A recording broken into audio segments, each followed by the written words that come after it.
ಎಲ್ಲರಿಗೂ ನಮಸ್ಕಾರ. ನಮ್ಮ ಕಾಲೇಜ್ ಚಾನಲ್ಗೆ ಸ್ವಾಗತ. ಸೊ ಈ ವಿಡಿಯೋದಲ್ಲಿ ನಾನು ನಿಮಗೆ ಸೈಬರ್ ಸೆಕ್ಯೂರಿಟಿ ಟಾಪಿಕ್ಸ್ನ ಟೀಚ್ ಮಾಡ್ತೀನಿ. ಸೊ ಫಸ್ಟ್ ಆಫ್ ಆಲ್ ಈ ಚಾನಲಲ್ಲಿ ನಿಮಗೆ ಸೈಬರ್ ಸೆಕ್ಯೂರಿಟಿ ರಿಲೇಟೆಡ್ ಮತ್ತು CSE ಕೋರ್ಸ್ ರಿಲೇಟೆಡ್ ಎಲ್ಲ ವೀಡಿಯೋಸು ಪ್ಲೇಲಿಸ್ಟ್ ಮುಖಾಂತರ ಬರುತ್ತೆ. ಅದು ಕನ್ನಡದಲ್ಲೇ ಬರುತ್ತೆ. ಸೊ ಇವತ್ತು general cyber awareness first topic ನಮ್ಮದು ಸೈಬರ್ ಸೆಕ್ಯೂರಿಟಿಯಲ್ಲಿ ಜನರಲ್ ಸೈಬರ್ ಅವೇರ್ನೆಸ್ ಬಗ್ಗೆ ತಿಳ್ಕೊಳ್ಳೋಣ, ಆಯಿತಾ? ಸೊ ಮುಂದೆ ನೋಡೋಣ ಟಾಪಿಕ್ಸ್ ಏನೇನು ಬರುತ್ತೆ ಅಂತ ಸೈಬರ್ ಸೆಕ್ಯೂರಿಟಿಯಲ್ಲಿ, ಆಯಿತಾ?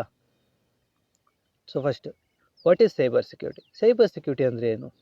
Cyber security is a practice of defending computers, servers, mobile devices, electronic systems, network data from malicious attacks. Cyber security ಅಂದರೆ ಏನು? ಸೈಬರ್ ಸೆಕ್ಯೂರಿಟಿ ಡೊಮೈನ್ಸ್ ಮೇಲೆ, ಆಯಿತಾ? ಸೈಬರ್ ಡೊಮೈನ್ಸ್ ಮೇಲೆ ಸೆಕ್ಯೂರಿಟಿಯನ್ನು ಪ್ರೊವೈಡ್ ಮಾಡೋದನ್ನೇ ಸೈಬರ್ ಸೆಕ್ಯೂರಿಟಿ ಅಂತೀವಿ, ಆಯಿತಾ? ಈಗ ಸೈಬರ್ ಡೊಮೈನ್ಸಲ್ಲಿ ಇಲ್ಲ ಸೈಬರ್ ಸ್ಪೇಸಲ್ಲಿ ಯಾವ್ಯಾವ ಡಿವೈಸಸ್ ಬರ್ತವೆ ಅಂದರೆ, ನೆಟ್ವರ್ಕ್ ಕನೆಕ್ಟ್ ಆಗಿರುವಂಥ ಎಲ್ಲ ಡಿವೈಸಸ್ಸು ಸೈಬರ್ ಡೊಮೈನ್ಸ್ ಅಲ್ಲಿ ಬರುತ್ತೆ, ಆಯಿತಾ? ಸೈಬರ್ ಡೊಮೈನ್ಸ್ ಕ್ಯಾಟಗರಿಗೆ ಬರುತ್ತೆ. ಸೊ ಇದಕ್ಕೆ ನಾವು ಅಟ್ಯಾಕ್ ಮಾಡ್ತಾರೆ, ಆಯಿತಾ? ಯಾವುದೇ ಒಂದು ನೆಟ್ವರ್ಕ್ ಕನೆಕ್ಟೆಡ್ ಡಿವೈಸ್ನ ಈಸಿಯಾಗಿ ಅಟ್ಯಾಕ್ ಮಾಡ್ತಾರೆ, ಅವ್ರನ್ನೇ ಹ್ಯಾಕರ್ಸ್ ಅಂತ ಹೇಳ್ತೀವಿ, ಆಯಿತಾ? ಸೊ ಇದನ್ನು ಪ್ರಾಪರಾಗಿ ಸೆಕ್ಯೂರ್ ಮಾಡೋದನ್ನೇ ಸೈಬರ್ ಸೆಕ್ಯೂರಿಟಿ ಅಂತೀವಿ, ಆಯಿತಾ? ಸೊ ಈಗ ಈ ಸೈಬರ್ ಸೆಕ್ಯೂರಿಟಿ ಮುಂದೆ ತಿಳ್ಕೊಳ್ಳೋಣ ಯಾವ ಟಾಪಿಕ್ಸ್ ಬರುತ್ತೆ ಅಂತ. ಸೊ ಇಲ್ಲಿ first awareness, personal cyber security tips and best practices ಯಾವುವು? ಸೊ ನಿಮ್ಮ ಒಂದು ಡಿವೈಸ್ ಸೆಕ್ಯೂರಾಗಿ ಇಡಬೇಕಂದ್ರೆ ನೀವು ಯಾವ್ಯಾವ ಸ್ಟೆಪ್ಸ್ನ ಎತ್ಕೋಬೇಕು? ಸೊ ನಿಮ್ಮ ಡಿವೈಸ್ ಸೆಕ್ಯೂರಾಗಿ ಇರಬೇಕಂದ್ರೆ ಯಾವ ಸ್ಟೆಪ್ಸ್ನ ಎತ್ಕೋಬೇಕಂದ್ರೆ, ಸ್ಟ್ರಾಂಗ್ ಪಾಸ್ವರ್ಡ್ನ ನೀವು ನಿಮ್ಮ ಸಿಸ್ಟಮಲ್ಲಿ ಇಂಪ್ಲಿಮೆಂಟ್ ಮಾಡಬೇಕಾಗುತ್ತೆ, ಆಯಿತಾ? ನೀವು ಈಸಿಯಾಗಿ ABCD 1 2 3 ಇಲ್ಲ ನಿಮ್ಮ ಮೊಬೈಲ್ ನಂಬರ್ನ ಇಲ್ಲ ನಿಮ್ಮ ನೇಮ್ನ ಕೊಟ್ಟರೆ ಈಸಿಯಾಗಿ ಅಟ್ಯಾಕರ್ ಕ್ರ್ಯಾಕ್ ಮಾಡ್ತಾರೆ, ಆಯಿತಾ? ಮತ್ತು use VPN when necessary.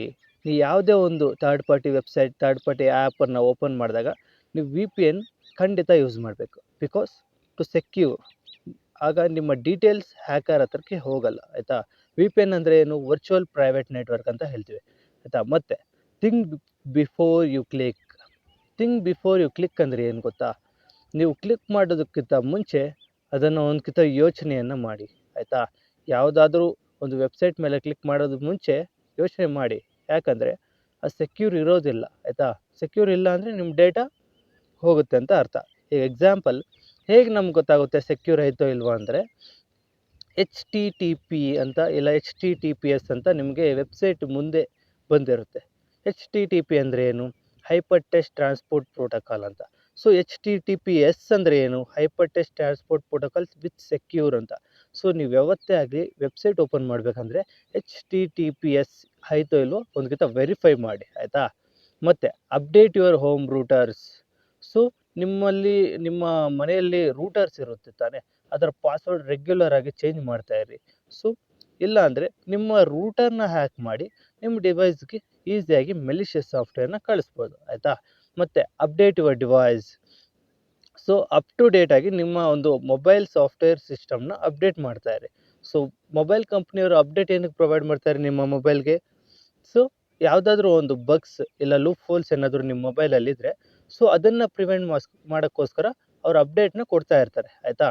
So ಅದನ್ನು ಫಸ್ಟ್ ನೀವು ಅಪ್ಡೇಟ್ ಮಾಡಿ, ಅಪ್ಡೇಟ್ ಬಂದಿದ ತಕ್ಷಣ ಅದನ್ನು ಅಪ್ಡೇಟ್ ಮಾಡಿ ಇನ್ಸ್ಟಾಲ್ ಮಾಡ್ಕೊಳ್ಳಿ, ಏನೂ ಆಗಲ್ಲ. ನಿಮ್ಮ ಸಿಸ್ಟಮ್ಗೆ ಆಗಲಿ ನಿಮ್ಮ ಒಂದು ಆ್ಯಂಡ್ರಾಯ್ಡ್ ಡಿವೈಸ್ಗೆ ಆಗಲಿ ಏನೂ ಆಗಲ್ಲ, ಆಯಿತಾ? ಇನ್ನು ಸೆಕ್ಯೂರ್ ಆಗಿರುತ್ತೆ ಯಾವಾಗ ನೀವು ಅಪ್ಡೇಟ್ ಮಾಡಿದಾಗ, ಆಯಿತಾ? ಮತ್ತು ಯೂಸ್ 2 ಸ್ಟೆಪ್ ವೆರಿಫಿಕೇಷನ್ ಅಥೆಂಟಿಕೇಷನ್. ನೀವು ಫೇಸ್ಬುಕ್ ಆಗಲಿ ಇನ್ಸ್ಟಾಗ್ರಾಮ್ ಆಗಲಿ ಯೂಸ್ ಮಾಡ್ತಾಯಿದ್ರೆ 2 ಸ್ಟೆಪ್ ವೆರಿಫಿಕೇಷನ್ ಅಥೆಂಟಿಕೇಷನ್ ಇಟ್ಕೊಳ್ಳೋಕ್ಕೆ ರೆಕಮೆಂಡ್ ಮಾಡ್ತಾ ಇರುತ್ತೆ. ಯಾಕೆ ಮಾಡುತ್ತೆ? ಅಕಸ್ಮಾತ್ರ ಮಿಸ್ಸಾಗಿ ನಿಮ್ಮ ID ಪಾಸ್ವರ್ಡ್ ಆ ಹ್ಯಾಕರ್ ಹತ್ರಕ್ಕೆ ಹೋದರೂ ಕೂಡ 2 ಸ್ಟೆಪ್ ವೆರಿಫಿಕೇಷನ್ ಅಂದರೆ OTP ನಿಮ್ಮ ಮೊಬೈಲ್ಗೆ ಬರುತ್ತೆ. ವಿತೌಟ್ OTP ಅವರು ಲಾಗಿನ್ ಮಾಡೋಕ್ಕೆ ಆಗಲ್ಲ. ಸೊ ನೀವು 2 ಸ್ಟೆಪ್ ವೆರಿಫಿಕೇಷನ್ನ ಯೂಸ್ ಮಾಡಿ, ಆಯಿತಾ? ನೆಕ್ಸ್ಟ್ ಟಾಪಿಕ್ ನೋಡೋಣ, ಆಯಿತಾ? So threads and practices. Threads ಅಂದರೆ ಏನು? ಥ್ರೆಡ್ಸ್ ಅಂದರೆ ರಿಸ್ಕ್, ನಿಮ್ಮ ಸಿಸ್ಟಮ್ಗೆ ಆಗಲಿ ನಿಮ್ಮ ಮೊಬೈಲ್ಗೆ ಬರೋ ರಿಸ್ಕ್. ಇದರಲ್ಲಿ malwares, spear phishing, malicious links, passwords, browser in public ಇವೆಲ್ಲ ಬರುತ್ತೆ. ಸೊ ಒಂದೊಂದಾಗಿ ತಿಳ್ಕೊಳ್ಳೋಣ, ಆಯಿತಾ? ಸೊ ಫಸ್ಟ್ ಮಾಲ್ವೇರ್ ನೋಡೋಣ. ಮಾಲ್ವೇರ್ ಅಂದರೆ ಏನು? Software design to compress a device or network. Malware ಅಂದರೆ ಮೆಲಿಷಿಯಸ್ ಸಾಫ್ಟ್ವೇರ್. ನೋಡಿ, ಮಾಲ್ವೇರ್ನ 2 ಟೈಮ್ಸ್ ಆಗಿ ಡಿವೈಡ್ ಮಾಡ್ತೇವೆ ನಾವು. ಮಾಲ್ ಅಂದರೆ ಮೆಲಿಷಿಯಸ್ ಅಂತ ಅರ್ಥ, ವೇರ್ ಅಂದರೆ ಸಾಫ್ಟ್ವೇರ್ ಅಂತ ಅರ್ಥ. ಸೊ ಮೆಲಿಷಿಯಸ್ ಸಾಫ್ಟ್ವೇರ್ ಅಂದರೆ ಏನು, ಇದರಿಂದ ಏನಾಗುತ್ತೆ ನಮ್ಮ ಸಿಸ್ಟಮ್ಗೆ ಅಂದರೆ, ಮೆಲಿಷಿಯಸ್ ಸಾಫ್ಟ್ವೇರ್ ಅನ್ನೋದು ಒಂದು ಪ್ರೋಗ್ರಾಮ್, ಒಂದು ಪೀಸ್ ಆಫ್ ಕೋಡ್. ಸೊ ಯಾವಾಗ ಆ ಒಂದು ಪ್ರೋಗ್ರಾಮ್ ನಮ್ಮ ಕಂಪ್ಯೂಟರಲ್ಲಿ ರನ್ ಆಗುತ್ತೋ, ಸೊ ಅದರಿಂದ ನಮ್ಮ ಕಂಪ್ಯೂಟರ್ಗೆ ವೈರಸ್ ಬರೋ ಚಾನ್ಸಸ್ ಇದೆ, ಆಯಿತಾ. ಸೊ ಎಕ್ಸಾಂಪಲ್ ಆಗಿ ಮೇಯ್ನ್ ಮಾಲ್ವೇರ್ಸ್ ಯಾವ್ಯಾವು ಅಂತ ನೋಡೋಣ. So first worm or virus ಅಂತ ಹೇಳ್ತೀವಿ. ವೈರಸ್ ಅಂದರೆ ಏನು, ಇದೊಂದು ಕಾಮನ್ ಒಂದು ವೈರಸ್, ಆಯಿತಾ, ಕಾಮನ್ ಒಂದು ಮಾಲ್ವೇರ್. ಇದು ಹೇಗೆ ಹುಟ್ಟಿತು ಅಂದರೆ, ಸೊ ಯಾವಾಗ ಒಂದು ಸಾಫ್ಟ್ವೇರ್ ಬರಿತಾ ಇದ್ದಾಗ ಸೊ ಮಿಸ್ಸಾಗಿ ಸ್ವಲ್ಪ ಕೋಡ್ ರಾಂಗ್ ಮಾಡಿದ್ದಕ್ಕೆ ಸೊ ವೈರಸ್ ಅನ್ನೋದು ಹುಟ್ಟಿದೆ, ಆಯಿತಾ. ಸೊ ಈ ವೈರಸ್ ಏನಾಗುತ್ತೆ ಅಂದರೆ ನಮ್ಮ ಒಂದು ಸಿಸ್ಟಮಲ್ಲಿರೋ ಫೈಲನ್ನು ಕರಪ್ಟ್ ಮಾಡುತ್ತೆ. ಮತ್ತು ಬಾಟ್ನೆಟ್ ಅನ್ನೋದು ಇದೊಂದು ಒಂದು ವೈರಸ್ ಆರ್ ಮಾಲ್ವೇರ್ ಅಂತ ಹೇಳ್ತೀವಿ. ಸೊ ಇದರಿಂದ ಕೂಡ ಜಾಸ್ತಿ ಡ್ಯಾಮೇಜ್ ಆಗುತ್ತೆ, ನಿಮ್ಮ ಒಂದು ಡೇಟಾ ಡೆಸ್ಟ್ರಾಯ್ ಆಗೋ ಚಾನ್ಸಸ್ ಇರುತ್ತೆ. ಮತ್ತು ಬ್ಯಾಂಕಿಂಗ್ ಟ್ರೋಜನ್ ಹಾರ್ಸ್ ಅಂತ ಕೂಡ ಹೇಳ್ತೀವಿ ಇದನ್ನು, ಆಯಿತಾ. ಇದೇನು ಮಾಡುತ್ತೆ, ನಿಮ್ಮ ಸಿಸ್ಟಮ್ನ ಒಂದು ವೈರಸ್ನ ಬೇರೆ ಸಿಸ್ಟಮ್ಗೆ ಈಸಿಯಾಗಿ ಹರಡುತ್ತೆ, ಆಯಿತಾ. ಮತ್ತು ರ್ಯಾನ್ಸಮ್ ವೇರ್ ಅದು ಒಂದು ದೊಡ್ಡ ಅಟ್ಯಾಕ್, ಆಯಿತಾ. ಇದು ಮೈಕ್ರೋಸಾಫ್ಟ್ ವಿಂಡೋಸ್ 10ಗೆ ಕೂಡ ಬಂದಿತ್ತು, ಅದಕ್ಕೋಸ್ಕರನೇ ಅವರು ವಿಂಡೋಸ್ 11ಗೆ ಅಪ್ಡೇಟ್ ಮಾಡಿದರು. ಇದೇನು ಮಾಡುತ್ತೆ ರ್ಯಾನ್ಸಮ್ ವೇರ್ ಅಂದರೆ, ಸೊ ಇದು ಒಂದು ಸಿಸ್ಟಮ್ನ ಲಾಕ್ ಮಾಡುತ್ತೆ, ಆಯಿತಾ, ಎನ್ಕ್ರಿಪ್ಟ್ ಮಾಡುತ್ತೆ. ಸೊ ಡಿಕ್ರಿಪ್ಟ್ ಮಾಡಬೇಕಂದ್ರೆ ಅದು ಅಮೌಂಟನ್ನು ಕೇಳುತ್ತೆ, ಆಯಿತಾ, ಅಮೌಂಟ್ ಕೇಳುತ್ತೆ ಡಿಕ್ರಿಪ್ಟ್ ಮಾಡಬೇಕಾದ್ರೆ. ಸೊ ಇದು ಒಂದು ರ್ಯಾನ್ಸಮ್ ವೇರ್ ಅಟ್ಯಾಕ್ ಅಂತ ಹೇಳ್ತೀವಿ. ಇದ್ರ ಬಗ್ಗೆ ನೋಡೋಣ ನಾವು, ಆಯಿತಾ. ರ್ಯಾನ್ಸಮ್ ವೇರ್ ಅಂದರೆ ಏನು, ಹೂ ಈಸ್ ಟಾರ್ಗೆಟೆಡ್, ಆಯಿತಾ, ಯಾರು ಟಾರ್ಗೆಟ್ ಮಾಡ್ತಾರೆ ransomware. It is estimated that ransomware damage will cost more than $20 billion, ಆಯಿತಾ, ಗ್ಲೋಬಲ್ ಇನ್ 2020 ದೊಡ್ಡ ಅಟ್ಯಾಕ್ ಆಯಿತು. ಇದೇ ಒಂದು ದೊಡ್ಡ ಪ್ರಾಬ್ಲಮ್ ಬಂದುಬಿಡ್ತು ವಿಂಡೋಸ್ 10ಗೆಲ್ಲ. ಏನು ಮಾಡುತ್ತೆ, ಎನ್ಕ್ರಿಪ್ಟ್ಸ್ ಮಾಡಿ ಲಾಕ್ ಮಾಡುತ್ತೆ ಫೈಲ್ನ. ಸೊ ಈಗ ಫೈಲ್ ಬೇಕಾಗುತ್ತೆ, ನಿಮ್ಮ ಡೇಟಾ ಬೇಕಾಗುತ್ತೆ ತಾನೇ. ಸೊ ಬೇಕಾದರೆ ಏನು ಬೇಕು, ಪಾಸ್ವರ್ಡ್ ಬೇಕು, ಇಲ್ಲ ಡಿಕ್ರಿಪ್ಷನ್ ಕೋಡ್ ಬೇಕು. ಸೊ ಹೇಗೆ ಬರುತ್ತೆ, ನೀವು ಪೇ ಮಾಡಿದ್ರೆ ಕೊಡ್ತಾರೆ ಅಂತ ಹೇಳ್ತಾರೆ ಹ್ಯಾಕರ್ಸ್.